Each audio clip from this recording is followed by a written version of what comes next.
আসসালামু আলাইকুম। আশা করি সবাই ভালো আছেন। গতকাল যে এসএসসি পরীক্ষার রেজাল্ট দিল, 9 জন বোধহয় আত্মহত্যা করেছে। যারা স্টুডেন্ট আছো আমি তাদেরকে বলছি, আসলে A+ পাওয়া বা ফেল করলেও কিন্তু কোনো সমস্যা নেই। A+ পেলে না, তার সমস্যা কি? ফেল করছো, আবার ট্রাই করো, আবার চেষ্টা করবে।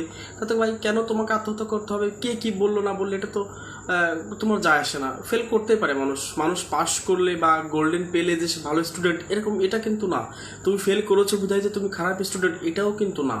এই জন্য তোমাকে মানে ভালোভাবে করে তুমি জীবনযাপন করো, ভালোভাবে থাকো। প্লাস রেজাল্ট ফেল পাস কোনো ব্যাপার না, আবার ট্রাই করো, আবার চেষ্টা করো, আবার ভালো হবে। আর গার্জিয়ানদেরকে বলি, যারা বাবা মা আছেন তারা বর্তমানে ছেলে মেয়েদের এত চাপ দেন ভাই, প্লাস পেতে হবে, গোল্ডেন পেতে হবে, ভালো বিশ্ববিদ্যালয়ে ভর্তি হতে হবে, কোচিংয়ের পর কোচিং টিচার, মানে তার কোনো সময় তাকে দেন না। তার তো একটা ব্যক্তিগত সময় থাকে, তা সেটা দেন না। এটা আদৌ ঠিক না।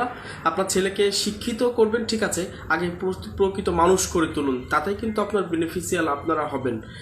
শুধু বিভিন্ন বিশ্ববিদ্যালয়ে চান্স পেলো, ভালো রেজাল্ট করলো, তাতে আপনার ছেলে বখাটেও হতে পারে। এই জন্য আগে আপনার ছেলেকে মানসিক বিকাশের মাধ্যমে ভালোভাবে মানুষ হিসেবে তৈরি করুন, তারপর আপনি রেজাল্ট দেখেন।